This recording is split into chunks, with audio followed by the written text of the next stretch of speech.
Hey, we're live. Good afternoon. Welcome to Let's Go Live with Jack Kelly. Today, today we're going to talk about AI.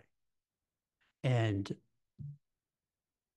to give you some context, I was just looking at some of the stuff I was writing about. Almost a year to the date, um, we wrote this article where Goldman Sachs, prominent top tier investment bank, reported check this out. This is like it's the numbers are so crazy, it's hard to believe.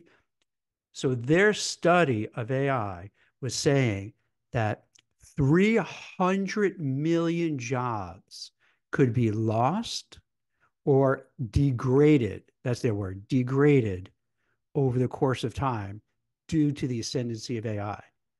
And to me at the time, I was like, whoa, Goldman, are you like really just like, is this like trying to do scare tactics? Like, did you invest in open AI and you're doing this to make some more money? Because the numbers seem staggering. But what I found out afterwards, which is so interesting, probably only a month or two or 3 or 4 months after that study came out, the narrative changed. And the narrative, and tell me if you guys agree with this and remember it, then the media and everybody saying, no, AI is not going to take your job. Stop worrying. No, AI is your friend. Everything's going to be great with AI. The world's going to be better. It's always going to be sunny. AI is going to make the sunshine all the time and the sky's all blue and everything is wonderful. That's what AI is going to do. And does that resonate? Like you start saying, "Oh, it's fine, it's good, it's good." Now, about a year later, the tune is changing again.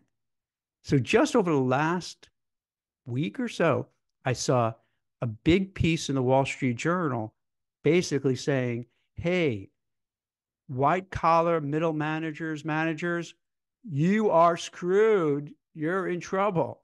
CNBC, what did they? CNBC had this really thing that AI is on a collision course. Again, like these scare tactics, on a collision course with white collar workers. And it goes on. So now I don't know. What do we believe? Is it that AI, we don't have to worry about it? Is there a concern? Well, you don't have to worry because your buddy Jack is all on top of this. I think it's somewhere in between. It depends on your job and what you're doing. Let me go a little bit backwards because primarily with LinkedIn, and this is not elitist, this is not anything like that. It just happens to be on LinkedIn. It tends to be more white collar, you know, professional types who are on there. You know, not as many blue collar and frontline workers, but they're on there as well, but not as many. So it caters and is a knee jerk reaction. I admit it. I tend to veer in that direction, knowing that there are more people on the platform, who are involved with it. So the interesting thing is blue collar workers, police officers, firefighters, EMS, um, anybody who is a carpenter, a plumber, electrician, people who are working in um, restaurants, groceries, they're pretty much okay for now. I don't know what the future brings, but for now, these folks are somewhat immune because AI, the first thing AI really is going after, not necessarily the college educated white collar professional, it's the jobs that are very rote and routine and just it's just drudgery. Think of a customer service agent who all day long is getting calls about whatever it is, delinquencies, mortgage payments, whatever. And it's like, I don't know. I had a job like that in college where I had to answer for a shareholder services line for a financial firm. And oh my God, it was terrible. I hated it because they monitor the calls. And a lot of times I just wanted to tell the person who was complaining, F you, leave me alone. I'm just a kid going to college, making a few bucks. Stop bothering me. So the customer service, now customer service could get, now you have a chat box and you don't have a human doing it anymore. So certain areas are really impacted. Any kind of job that you're in that is repeatable, is rote, routine, and people who are watching this now, if that's what you're in, you want to start thinking, this is not for me. I got to find something else out. Even with white collar jobs, it's, I don't think, and this is just my opinion, everyone has opinion on it. My opinion is, I don't think AI right now is going to come and take away jobs, meaning, hey, Jack, you're fired. AI, get off the bench, get in your plane. You're on the field now. I don't think it's going to be like that. But I do feel it's going to slowly encroach upon the white collar workers. And what I mean encroaching upon is this: they would be certain parts of the job that a white collar professional is doing that could be handed off to AI technology. But then once that happens, it's kind of feature creep. So more and more, the executives of these companies are going to find ways to use this AI to do parts of the job. Then after a while, the executives are going to be, why do we have to pay Jack, 250,000 when there's all this AI machine learning technologies that we're using? So he's really not working that hard. So why not let Jack go and then hire somebody else with the money we saved and doing it en masse? So what we've been seeing is a couple of trends lately. And this might help you out for the people who are looking for a job and going for interviews and having a hard time. In other LinkedIn Lives and podcasts, we talked a lot about this, but this is kind of a little bit of a fresh twist. What's happening is this: so that if you're a white collar professional, 2 years, 3 years, 10 years, 20 years of experience, and I think if we put ourselves in the place of the board of directors and the executives, we probably would think the same way. We'd all like to say we don't, but we probably would. But we look and say, and what's happening is these executives, the board of directors, are saying, wait, before we hire anybody, they'll still put out a job posting. There'll be a listing. It'll be out there online. But they're slow walking the process. And they're slow walking the process is because they really don't want to hire. Now, they don't want to hire because in the back of their mind, they're thinking, if I hire Jack or Christine now, at, each, paying each of us $150,000, and then only maybe 6 months later, we find out that we have even more of a souped up AI ChatGPT on steroids. Oh, wow, we made a really dumb mistake because now we're paying 300 grand for both of us, plus benefits, plus health, plus maybe stock options, plus vacation days, paid time off. So the executives, and I'm not trying to read their minds, but I could see by how things are. And anybody who has been looking for a job, this will make sense to you. Why you send the resume, but you don't hear back, you don't get an interview, because they're kind of just holding on to the resumes, waiting to see how this plays out. And companies like IBM directly have said, hey, we're going to use AI instead of people as best we can.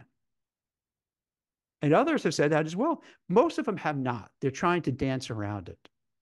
But it seems pretty obvious. And it makes sense because they're running a business and they're figuring, why pay out this money now if maybe 6 months later or even a year later, we'll have such souped up AI that we don't like, we could get people who are way younger and pay them way less. Or we could get people, and this is really cool, because this is another trend, not to go off topic, that's starting to really irk me. And I really feel bad and guilty because I wrote a lot about these companies. they're hiring internationally. There's a big push where you have major startups that are well funded. Their whole business model is saying, wait, you Americans who are fat and lazy and you don't deserve these, the money you're earning. So what we're going to do, we're going to put, we're going to be able to place people in jobs, Middle East, Europe, Asia, India, wherever, and have an arbitrage because they're going to pay way less than they pay here. And that's just a side note. Now, that's not necessarily AI, but in a way, it is AI because you could do that with all the new technologies and have them, those folks work in different countries for getting paid half or a fraction, depending what country you're on and the type of job. So if you're knocking your head against the wall and say, I'm not getting interviews, I don't get it, what's happening? One of the reasons, not the sole reason, but one of the reasons is that they're slow walking, waiting to see what's going to happen. And they're moving other people to other locations within the US also, to be fair, and other countries to save a whole lot of money, betting that AI is going to make a big difference. And I know by saying this doesn't give you an answer right now, but at least it gives some credence to when you're saying to your family and friends and spouse and partner and kids or whatever, I don't get it. What's happening? Why can't I get this freaking interview? Why can't I get this job? Because it's a wait and see approach that these executives are doing. It's not like during the Great Resignation where everybody was fighting to hire, or even before the pandemic, when there's always a war for talent. But now, not so much. So far, Christine, what do you think? I mean, I don't mean to be dark, you know what I mean? But I want to just paint, what's going on there. Does that seem reasonable? Do you think I'm being overreactive? No, you're 100% right. In Google's recent earnings call, Sundar Pichai did mention that the company will be slowing down hiring. And then Microsoft did as well. The CFO had said that they were repivoting their workforce towards AI first work without adding material number to the workforce. So it's a trend that's Mm. already unfolding. And I think the scary thing is now that these layoffs that we're seeing, they're not out of like dire need. It's because these companies are taking away resources and funds from certain units and then giving it to like their AI investment. So that sounds really, if I understand what you're saying, Christine, it's they're going to lay off, you know, me and you and whoever, saving a whole lot of money, but then taking that bucket of money and then allocating it to maybe software engineers, software developers, and the actual technology that they need to acquire. Is that what you mean? And then It, yeah, it's a swap exactly. out. Yeah. Yep. And in all the earnings calls, like Amazon, reposition resources, Google, resource allocation, Microsoft, it was a re-engineering cost. They're always re something, and it's to move around the money to give to like their AI investments. And to And your then point, that's I'm sorry, go ahead. Go ahead. why people are losing their jobs, not right now necessarily because AI is replacing them, but it's taking money away from like their teams and like their divisions. And that brings up another point.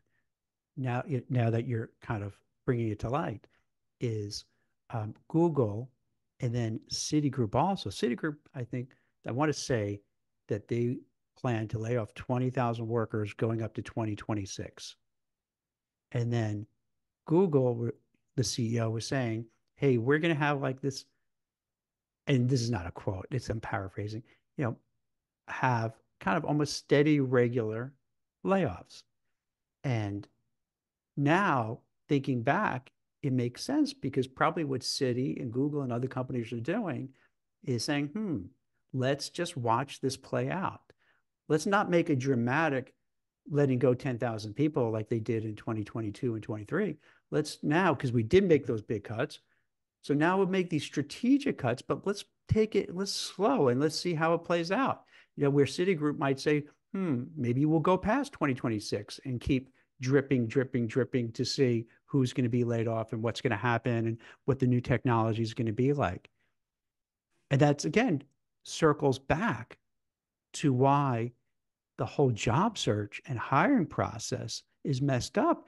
Because if you have all these companies in back of their mind, not in back of in front of their mind, thinking, hey, AI, when we're not sure, is it going to take the whole job, part of a job, or could it be like we could get more junior people who are good prompt engineers who could figure out good prompts and be able to get all the information from AI and then share it with other people. So you don't maybe need these senior, managers and middle managers and executives because the younger person could get all this data really super quickly. Right? Does that make sense, Chris? Yeah, and it's already happening. There was a resume builder survey that we talked about earlier where 37% of business leaders have already begun to replace staff with AI. And then nearly half, it was like 44%, expect job cuts in 2024 due to AI efficiency. All right. Now that we've depressed everybody, how about can I give some good advice, some positivity? Always. Okay. Uh, Now, the first thing I'm going to say, part of what I'm going to say, you're not going to like this, but I'll preface it this way. One of the ways I think in this environment, and I don't feel it's going to happen overnight. I don't think anybody's saying it's overnight, but it does feel, barring anything that we're missing, the genie's out of the bottle. There's no turning it back, and it's going to keep growing. Think about it in terms of technology over, you know, for younger people, especially, you're so familiar with there's always growth, growth, growth. But for even a Gen Xer like me, you're constantly seeing tech growing. You're never seeing tech just all of a sudden, nah, we're having worse tech. We're going to get rid of tech. And it just adding, and going on. So it's going to keep going in that direction, right? All right. One of the ways you could combat it is to be the best at what you do because you still need human beings to do things. For instance, if let's say you're involved with sales, let's say you work for a tech company and you're in tech sales. Let's say you're a real estate person, you're doing sales. You're in a bank, in a brokerage, in whatever industry, you have sales. So you need that human element to it. If you're, certain kind of roles, you really can't completely replace or even partially really replace AI. Maybe a little bit. Like for instance, for sales, you could have a chat box. Like you're not going to sell somebody with a chat box. You need that personal interaction. So what's going to happen is that you need to do almost like the opposite of what's really going on to show your company in your particular job that you are the best at it. You want to, even if it's a remote option or a hybrid option, you want to go in 5 days a week, do everything you can. You want to shine, you want to sparkle, you want to be, like head and shoulders above everybody else. You want to make sure they see you, they notice you. You want to buddy up with folks. You want to get that project in ahead of time. You want to show that you're so necessary that no matter what happens, we have to keep you. Now, that's a high bar to hit, but you need to do that. Plus, I think you also want to show that you have really strong communication and social skills. And the way I say, you might be like, don't underestimate social skills and communication skills. Think about yourself when you're in an office and you have a manager who can't really effectively communicate. That's like the worst feeling because they think they are communicating well and you're getting a different message. And then the boss is angry that you're not doing it the way they're doing. Be like, wait, you didn't tell me this way. You said something else. So there's going to be this pressing need to have the innate ability to talk with people. Give me an example. Another, maybe try to be this project manager role. So let's say even if you have a little bit of an interest in the technology space or with AI, see within your own company if there's if you could have your skills transfer and say, hey, I think I would be really good at being the intermediary between my division and the tech group because I do have a reasonable understanding of tech. And even if you don't, you just do a whole heck of a lot of homework to make, so once this gets rolling, then you really do. So it's a little trick, a little hack. So so let's say you want to be that intermediary between your division, your group, your manager, your supervisor, and the folks in technology because they're different worlds. They speak a different language. They're speaking tech language, you're speaking, normal language, business jargon language. And a lot of times you need that person to be able to connect the two and understand each other. So that is an example of maybe in addition to really showing up and being the best you can in your job, to then say, perhaps there are ways that I could actually shift my job. Sometimes it's called job crafting, which you sit down with your boss and your manager and say, hey, I've been doing this for like 5 years. I really want to change, but I want to stay at the company. Can we maybe, kind of craft a little bit other things that I can do? Would I want more money for it? Yeah. But even if not, I'm just so bored doing the same thing. I really want to learn something new. And in particular, I know AI is hot and growing. I feel, and I know I use all the different AI platforms. Can I maybe be that person to be that project manager in between the two? Now, I'm not saying that's the answer, but just to get your wheels turning and thinking, in my company, what maybe can I do that is AI proof or somehow AI resilient, where it's not really going to take over, maybe a little bit. And unfortunately, that's what we have to do. I mean, unfortunately, because sometimes you need, and I've seen this over the last 25 plus years, people will tell me, candidates, job seekers, people that say, you know what, because I was downsized or I was laid off or I was worried about getting laid off, it was the best thing in a way because that gave me the kick in the pants to say, I got to get out of my comfort zone and try to do something else. And then they would say, I'm glad I got that kick in the pants to try to do something else because if not, I probably would be at the same company doing the same thing 5 years later, nothing would have changed. And now it's changed. So you want to start thinking, what can I do? And I don't mean it's going to happen right now. I mean, this is going to take time because this is evolving. What can I do? What skills could I bring to the table that could then position me to not only do well in my job, but have the skill set, the toolbox, the tools in the toolbox to move somewhat adjacent to where that hotness is and that growth is so you could be a part of it. Another way you could do it, oh my gosh, I don't know if you see it in your inboxes and your emails and on, on ads. There's a course for everything. There's an online course, you name it, for anything. All the universities, no matter how much gazillions of dollars they have in their endowment, they're money hungry for more. So they have all these, I would call them night classes. It's not night classes. I don't know what they're, those extension classes. So it's not it's not the real college, even though they say it's kind of the real college, but it's a kind of a, part of it. So all these universities have these courses, all these online courses. So maybe start small, I'm not saying to go and then, learn to code overnight, but to find ways that you have certain skills, certain attributes, maybe a little passion for that you can, put something together that you could kind of reimagine yourself and repurpose yourself, reinvent yourself and pivot to something else.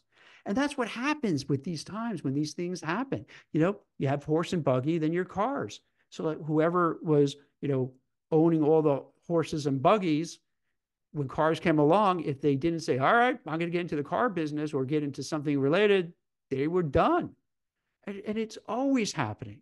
It's always happening in capitalism. That's the way it is. A lot of times you want to just say, I don't want the change. Change is bad. I'm just comfortable. Unfortunately, it's not like that. So you want to learn, you want to find ways to make yourself valuable and useful, taking online courses, reading up on things, going to different network events, finding your friend who knows all about it and picking their brains, till they drive you crazy and say, leave me alone. These are the things that you could do to save your job and to help pivot and maybe take advantage of how these changes are going, and that it could actually be better in a long time. Is that okay, Chris? Or do you think I'm just trying to put a happy face on it? Or do you think that's viable, that's reasonable? I would also encourage them to use AI to their advantage, like how you're saying, even in the workplace, like let it streamline your workload so that Mm-hmm. it frees you to contribute at the office in more meaningful ways Mm. and give you a leg up and that competitive edge over your peers. Yeah, that's a good, I don't know if we have any data on it, but I have this feeling that it's still probably a small amount of people who really are like actively on a very daily basis using AI in the workplace or even at home to do whatever. Mm-hmm. What's your take on this? What's your gut feel? Because I don't have the numbers at all, but what do you think? I mean, I can tell you nobody that I know personally like really uses AI other than like me and you and stuff. And even I still have like a little aversion to it, but yeah, I don't think anyone's using it at least to their advantage in the workplace.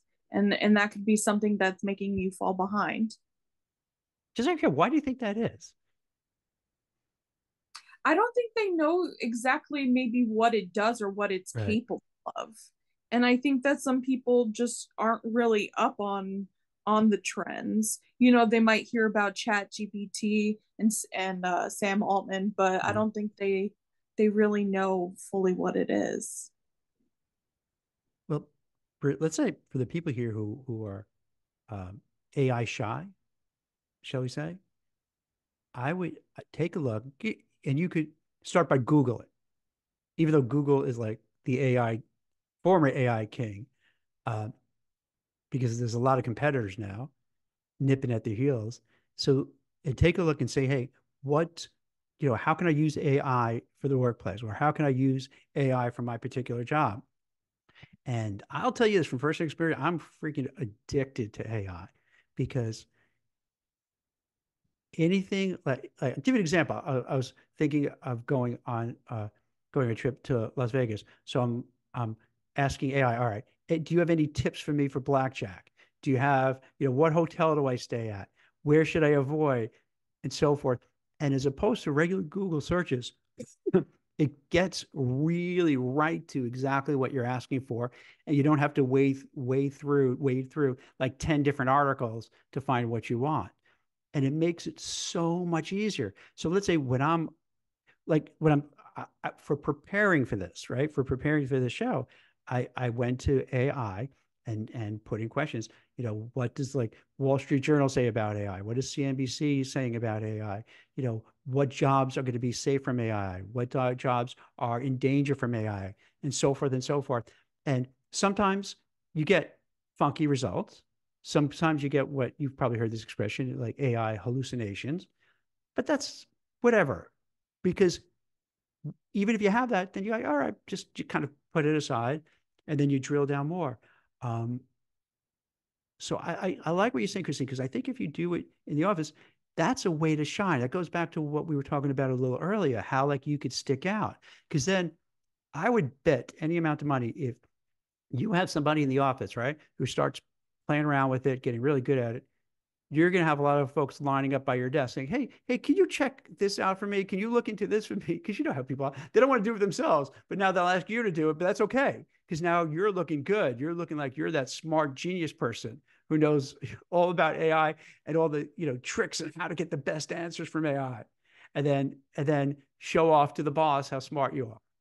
Yeah, and then you'll also be able to like turn in projects faster, maybe take on another project in the interim, and then it'll make you look better to your boss.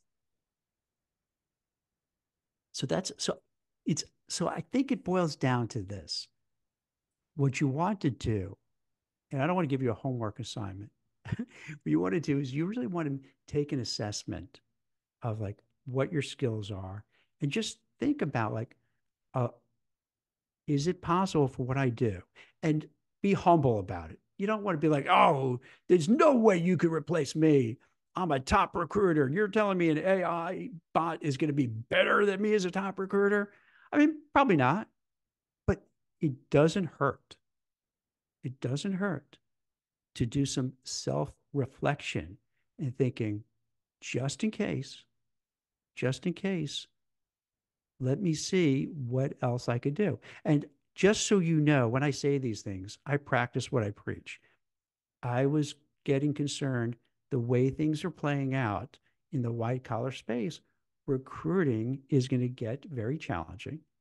And in a cost savings, cost cutting environment, and in a layoff environment, and kind of a hiring freeze ish kind of environment, meaning like that slow walking we talked about before, are they really going to pay recruiters? And just, give you some insights.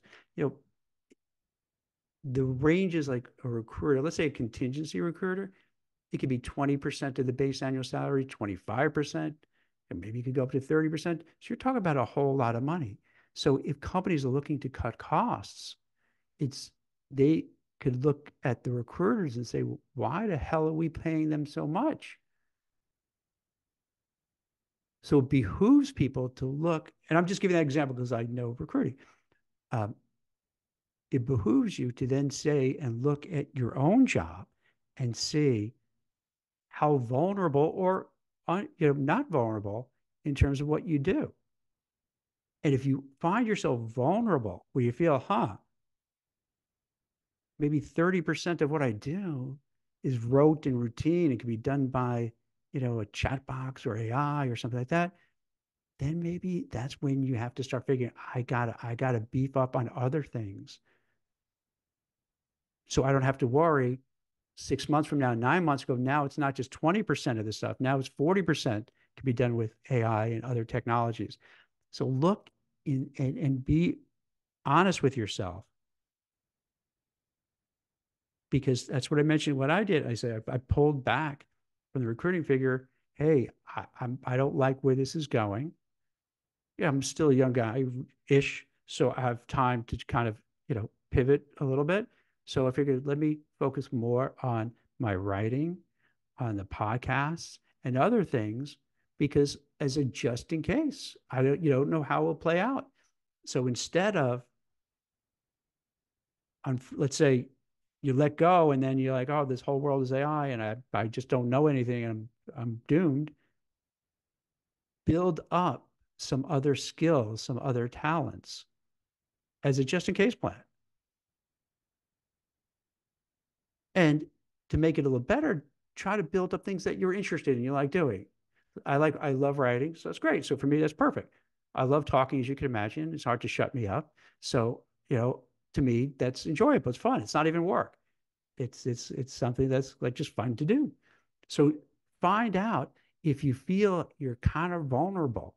Doesn't mean you have to quit. It doesn't mean you have to right away get another job, but start making an assessment what you could do, how you can make yourself AI proof, or at least AI kind of not that vulnerable, and see what we could do. So I hope this helps, because I think it's one of these things that's not going to be going away.